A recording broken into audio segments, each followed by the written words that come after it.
आज हम बात करेंगे मोटर व्हीकल एक्ट की। The motor vehicle act 1988 is an act of the Parliament of India which regulates all aspects of road transport vehicles. Transport vehicles के लिए parliament में 1988 में मोटर व्हीकल एक्ट बनाया गया। ठीक। इस एक्ट में ड्राइवर के पास लाइसेंस, कंडक्टर के पास रजिस्ट्रेशन, मोटर व्हीकल, ये सारी चीजें इसमें देखी जाती हैं। है ना। परमिट है कि नहीं उस स्पेसिफाई रीजन में घूमने का, चलाने का, उस टाइम लिमिट में चलाने का। है ना। इंश्योरेंस, वो सारी चीजें इसमें देखी जाती हैं, जैसा कि हमने पिछले चैप्टर में पढ़ा था। ये मोटर व्हीकल की डेफिनेशन बता रहा है। मोटर व्हीकल क्या है? कोई भी ऐसी मशीन जो प्रोपेल्ड हो रही है ना, जो ड्राइव हो रही है, मैकेनिकल प्रोपेल्ड हो रही है, सेल्फ ड्रिवन है, अपने आप चल रही है, बट वो किसी रेल पे नहीं चल रही, किसी ट्रैक पे नहीं चल रही, रफ रोड पे चल रही है ना। उसको ये मोटर व्हीकल के अंदर कंसीडर कर रहे हैं। For example car, motorcycle. है ना। और अगर मैं बात करूं ट्रेन की, तो ट्रेन मोटर व्हीकल में नहीं आएगा। है ना। एरोप्लेन की बात करूं तो नहीं आएगी। यानी कि जो सेल्फ ड्रिवन है, जो स्वतः चल रहे हैं, इंजन की पावर से चल रहे हैं, और रफ रोड, रोड पर चल रहे हैं, वो मोटर व्हीकल के अंतर्गत आएंगे। अगर मैं बात करूं साइकिल की, तो साइकिल मोटर व्हीकल के अंदर नहीं आएगी। ठीक। ये मोटरसाइकिल की बात कर रहा है ना। मोटरसाइकिल मोटर व्हीकल एक्ट के अंदर आएगी। मोटर कार आएगी। है ना। अगर मैं वेट की बात करूं, तो ये टोटल वेट जो होगा व्हीकल का, है ना, उसकी बात कर रहा है। उसके बिहाफ पे आपको रजिस्ट्रेशन कराना होगा कि वेट कितना है व्हीकल का। लाइट व्हीकल में आ रहा है, हैवी व्हीकल में आ रहा है ना।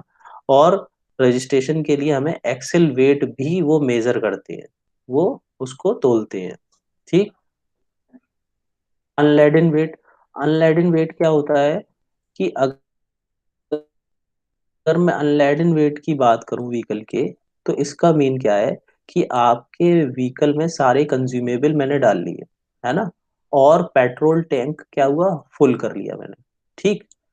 अब आपके व्हीकल का क्या वेट है, उसको मैं बोलूंगा अनलेडन वेट। ठीक। विदाउट ड्राइवर, ड्राइवर नहीं है इसमें, कंडक्टर नहीं है। अब इसमें सारे कंज्यूमेबल हैं, है ना। गियर ऑयल है, ब्रेक ऑयल है, टैंक पूरा मैक्सिमम लेवल तक फुल है। तो अब इसकी जो भी वेट होगा, उस वेट को, गाड़ी के उस वेट को मैं अनलेडन वेट बोल रहा हूँ। ठीक। गुड्स कैरियर की बात कर रहा है ये, है ना। यहाँ पे ये सारी, देखिए, सर्टिफिकेट ऑफ रजिस्ट्रेशन की बात कर रहा है गुड कैरियर्स के बाद। अब सर्टिफिकेट ऑफ रजिस्ट्रेशन हमने देखा था कि वो व्हीकल का रजिस्ट्रेशन करेंगे, ये सारी चीजें हमने देखी थी। इसमें क्या क्या कवर होता है वो हमने जाना था, है ना। अब देखिए ये लाइट मोटर व्हीकल की बात कर रहा है, जैसा कि अभी हमने देखा अनलेडन वेट के केस में।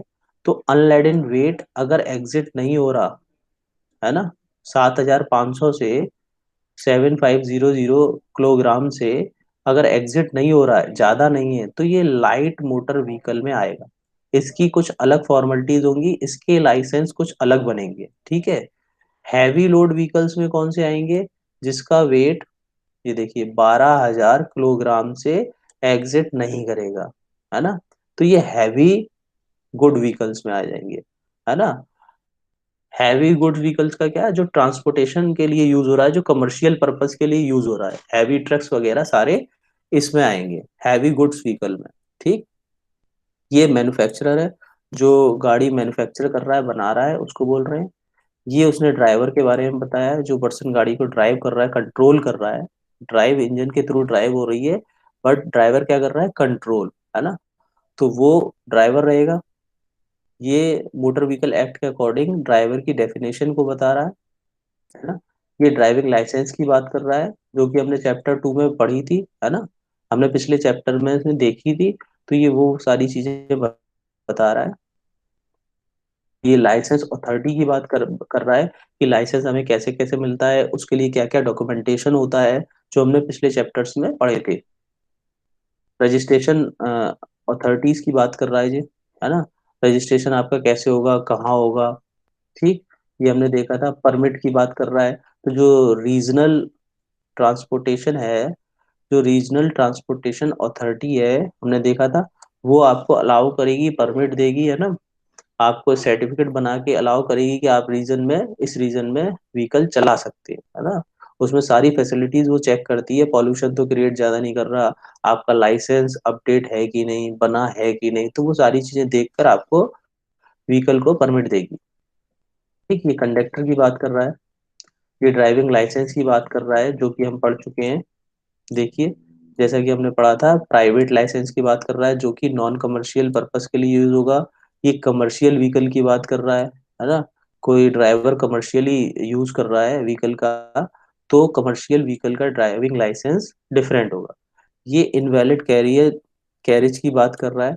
कोई हैंडीकैप पर्सन है, तो उसके लिए ये सेपरेट बनेगा, है ना।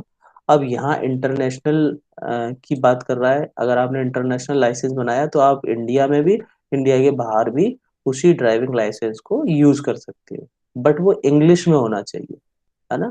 इसकी कंडीशन क्या होती है, वो इंग्लिश में होना चाहिए। अगर वो हिंदी में होगा, तो फिर वो अलाउ नहीं है। ठीक। ड्राइविंग लाइसेंस की क्या नेसेसिटी है, वो हमने देखा था, है ना। एज लिमिट की बात करूं तो 18 से नीचे ड्राइविंग लाइसेंस नहीं बन सकता, और हर 10 साल के इंटरवल पे हमें उसे रिन्यू कराना पड़ता है। चलिए, तो इसमें जो भी आपके डाउट्स हैं, पहले वो ले लेते हैं, फिर उसके बाद आगे सीखेंगे।